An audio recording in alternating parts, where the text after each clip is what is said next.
You're listening to the Dear Baseball Gods podcast.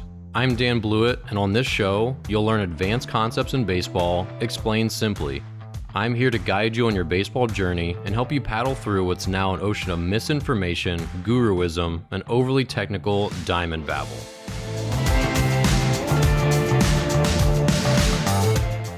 Hey, welcome back. This is Dear Baseball Gods. I'm Dan Blewett, and this is episode 93. So in today's episode, we're going to cover three topics. First, how does developmental versus biological age play into your development as a player? In our 90-second mindset, we'll talk about wearing your baseball cap and how that is important or not important. And lastly, we'll talk about body types and do you have to be really fit to play baseball well?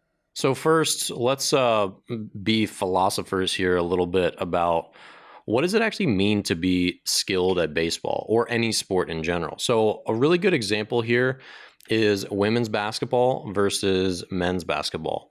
So we all know that women have the ability to be as skilled at anything as men, but we know there's a difference biologically and that they're less able to develop the same level of strength. So when we start comparing the NBA to the WNBA, we know that the female players in the WNBA are as technically proficient at basketball as any of the men. They can shoot, they can pass, they can, do all the basketball things. I'm certainly not a basketball expert, but their skills, as far as basketball skills go, are absolutely as good or can be as good or better than any comparable man.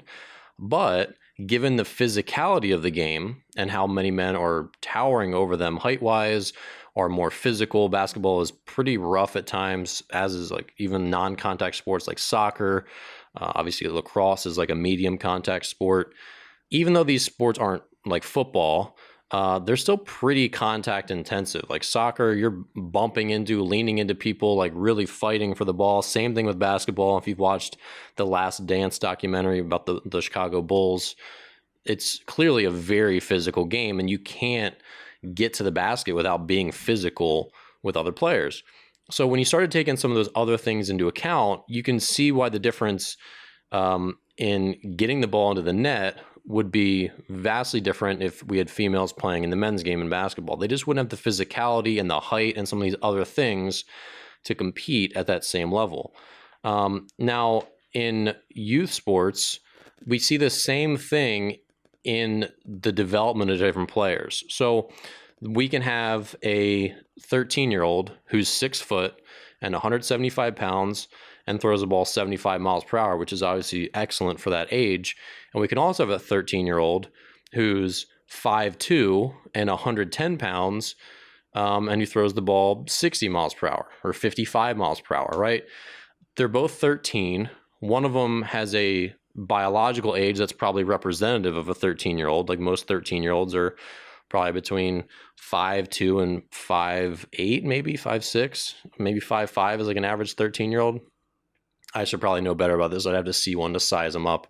I'm a little out of touch being a year from my academy, but basically we know that there's your biological age, like I'm 13, I'm 27, I'm 54. And then your developmental age as a youth is how physical are you for that age? And obviously, we all know, I don't have to harp on this too much, that everyone just grows up at a different pace. And so the question is, and this is the tough question, what does it mean to be good at baseball or good at basketball? If you compare LeBron James, who has the same skills as a WNBA player, like they have the same technical basketball skills. They can shoot a ball just as well. They can dribble. They have the same agility. They have the same, guarding ability. They have all the same skills. Is it relevant that LeBron James is so much more physical than the WNBA player that he gets the ball into the net much more? And obviously the answer is yes when you're trying to win basketball games, or the answer is yes on the baseball field when you're trying to win baseball games. So even though you could have a 13-year-old, and this is my bigger point, you could have a 13-year-old who's 5'2", 120 pounds. Then you have a 16-year-old or a 13-year-old who's 6 foot, 170 pounds. This 6 foot, 170 pound kid is developmentally like a 15-year-old or even a 16-year-old. He's 2 or 3 years advanced for his biological age. So his developmental age is probably 16. Like a lot of 16-year-old kids are 6 foot, 165 pounds. Like they're still kind of skinny, but they're getting their height to them and they can just do a lot more stuff, right? You could look at a 13-year-old and be like, oh, is he 16? Like, why is he on that team, right? We get that. So when you're comparing skill of a baseball player, you could have a 13-year-old who's tiny, who's got excellent baseball skills, a great swing, a great glove, his pitching mechanics are excellent, but the ball just doesn't leave his bat very hard. And the ball doesn't leave his arm very fast. He just doesn't throw as hard, even though his mechanics are technically superior, perhaps, to an older kid who maybe doesn't have great mechanics, or to a same age player who's got a greater developmental age, a 13-year-old who's 6 foot, who can just chuck the ball 15 miles per hour harder because he's essentially a 16-year-old and his mechanics maybe aren't even that good. So as parents, unfortunately, it doesn't as much matter that you have the superior skills if you don't get the output on the field, which is hitting the ball hard, getting hits, extra base hits, getting people out on the mound. You don't really get any points for saying, well, my son has great pitching mechanics and he's technically very proficient at baseball, but he can't get anyone out. That really, unfortunately, doesn't matter much unless you have coaches who say, yeah, you're right, and we just need to wait and keep teaching him the game the right way until he hits his growth spurt. Now, good coaches at the youth level will do that, and we've done that in the past where we've stuck to kids who can play the game well, but maybe just don't have the physical abilities to keep up with the speed of the game. So at every level, whether it's 10U, 12U, 14U, 16U, 18U, whatever, there's a corresponding speed of the game. Obviously, when you go to the 90-foot diamond, the full-size diamond, you have to be able to hit the ball at a certain exit velocity. Like you have to be able to hit the ball hard enough to hit it out of the infield. There's a lot of players who are really undersized when they make that leap at 14U, sometimes 13U, depending on the part of the country, and they just suddenly can't hit the ball forcefully enough to really get hits anymore. Like they just can't hit it hard enough to really have it reliably get past a shortstop on the ground. That's a very real thing. And so their swing is good. Their plate discipline is good. Like they're good at baseball, but they're not because they can't get hits. And that's what's really tough on players mentally, on parents mentally. And unfortunately, when the college recruiting stuff starts and when high school baseball starts, you have to be physical enough to do the job. So, if we're talking about picking your varsity team and players are going to be cut, it doesn't help that your swing is great, but you just can't hit the ball very hard. It doesn't help that your mechanics are great, but you just can't throw very hard. Unfortunately, at that point, the bill comes due that you just have to be able to throw the ball hard. You just have to be able to hit the ball hard. You just have to be able to steal a base or run fast enough, or whatever. And this is also ties into a little bit what we'll cover at the Q&A portion is you have to have the body to do it too. So a lot of times kids are too out of shape or too big or whatever, and they can't keep up with the pace of the game. So they're always going to be out on a double play ground ball. Like they can't ever beat one out. Like they can't ever lay out a double because they're too slow, stuff like that. So this is just an important thing to talk about, because when we're talking about coaching skills, the best thing you can do, because you can't control your developmental speed, your developmental age. Some kids are just 16-year-olds when they're 14, and great for them. They got the genetic, they won the genetic lottery, and you can't control that otherwise. But what you can control is their development and their skill and helping them have the best swing they possibly can. So when they hit that growth spurt, now those skills endure and they just, all right, now I just have the same great swing or the same great pitching mechanics, but I have a lot of strength now and size to go with it, and now I can crush the ball. And so you see those kids catch up. And so what basically you see, if you can make it to the next checkpoint, because this is an important thing, if you're still tiny, if you're still a high school senior and you're 5'6", 130 pounds, you might just not get a chance to play college baseball, and your career ends there because you don't have the output on the field. So you have to make it to the next checkpoint. So, all right, I got it. I had it just enough to get a chance at college baseball. Now I got 4 more years to develop again, and maybe I can turn pro or whatever. Or I just got my foot in the door on my freshman team or my JV team, and now I've got another year at least to develop and then maybe make that varsity team. So as a parent, your goal is to keep them developing as best you can and understand that there will be a convergence. And that convergence is usually, it starts in varsity sports because kids start to become more comparably sized but it basically finishes in college sports, where when you're a junior in college, you're pretty filled out, and you still become, I guess, more of a man when you get into your like 23, 24, 25. And I think at 25, you really start to level out physically, because there's definitely a difference between pro ball players who've got 3 or 4 years and just physically, and brand new rookies who are 21 per se. But until we get to that convergence point, which is in college, because in college, like if you look at the College World Series, you're not getting guys that throw 98 because they're just like bigger than everyone else. Everyone's like a grown person at that point. Everyone's doing their weightlifting. Everyone's got closed growth plates. Yeah, there's guys who are 6'6" and other guys are 6'1", but it's not like anyone's trying to, all right, I'm gonna be 6'4" one day, but today I'm only 6 foot. Like, they're done growing, and that's where the convergence point comes, and that's where the skills come due. So when you're in college and you're, say, a sophomore, junior, and you're pretty much done filling out, now we'll figure out, okay, you were awesome when you were 14 because you were bigger than everyone else, but now you're in college and you're not really that good. Your curveball kind of sucks. Yeah, you threw harder than everyone else at all the lower levels, but now as the lower developmental guys caught up, their superior pitching mechanics are now rearing their heads. Their superior hitting mechanics and their plate discipline is now rearing its head. And now we really get to figure out who was the better ball player, and that's where you finally, again, like, you get your payoff if you did the right things and finally got your growth spurt. And if you were just advanced for your age and weren't really that technically skilled, then you get exposed at that level too. So I don't know that I have a huge moral for the story, but it's something to consider as a parent and as a player and as a coach, where you fit in your developmental age versus your biological age, and what implications that might have in the way you train and how you bide your time, and then when you're finally going to get your payoff.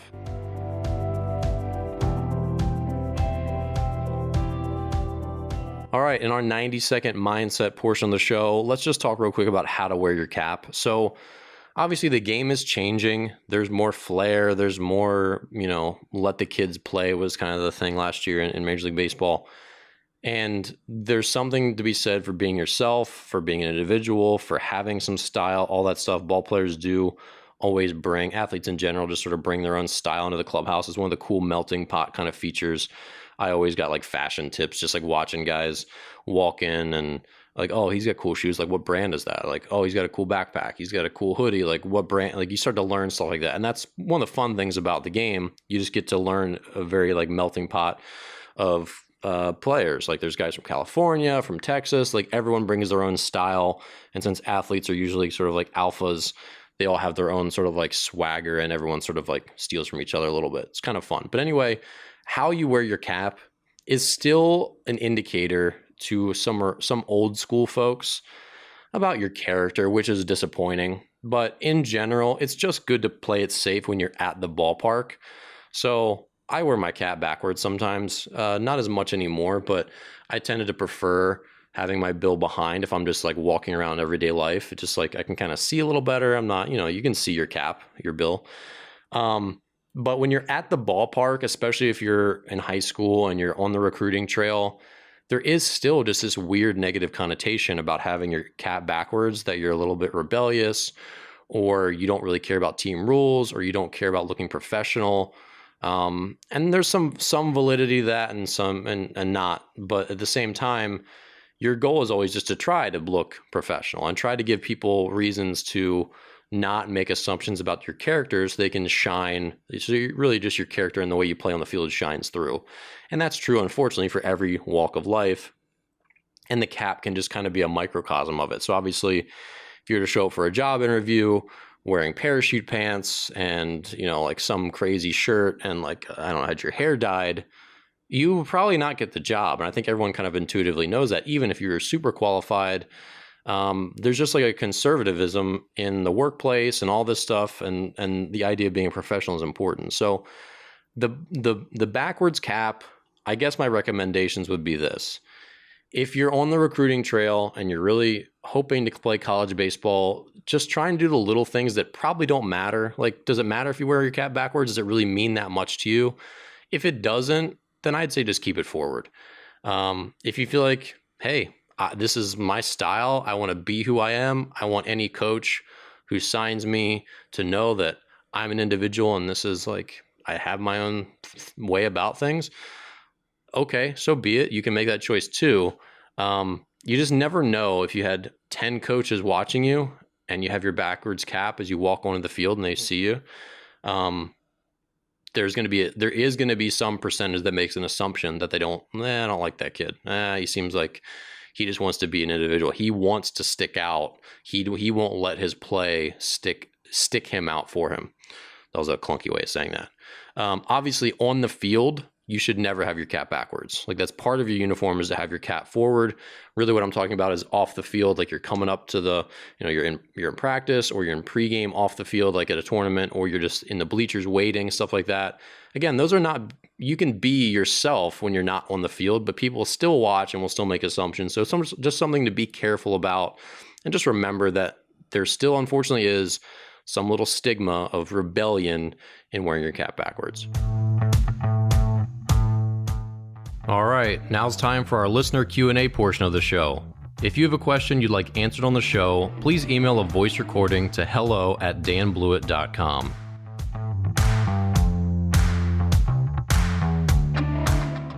Lastly, in the Q&A portion today, I just had a question from a friend from the UK, and she was asking, why are all these ball players not very fit? It seems like some of them almost have like a little bit of a gut.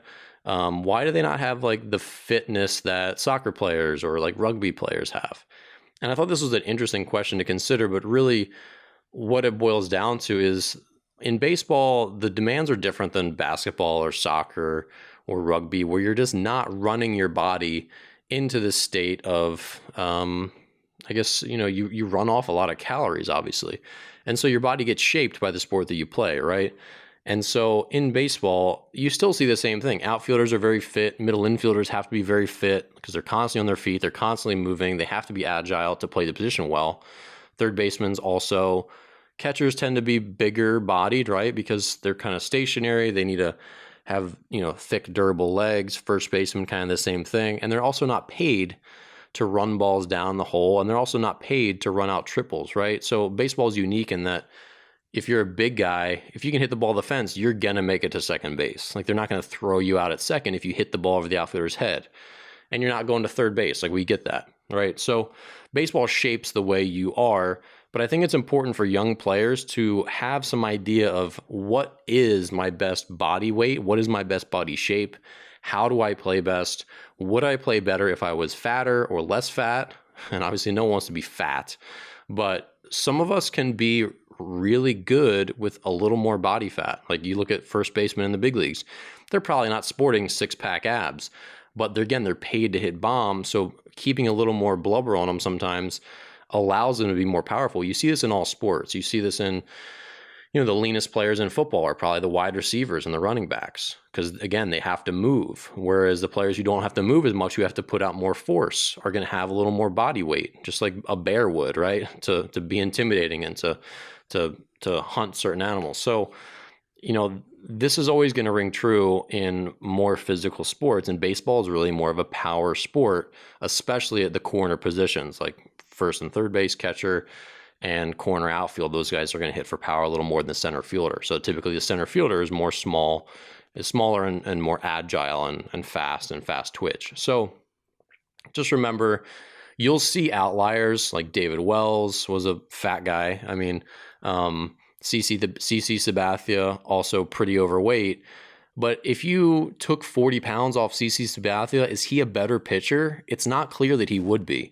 And a lot of times athletes just need to know what their ideal set point is, what their best body weight is, and then just stick to it. And it takes some trial and error. And sometimes you figure it out. And again, you'll see in pro ball, a lot of times you see catchers who are just like running poles before a game and pregame. And you're like, why are you running? Like, you're a catcher. And they're like, man, I just know my body. If I get too heavy, I can't move the way I need to move, and I can't throw the way I want to throw, and I can't hit the way I want to hit.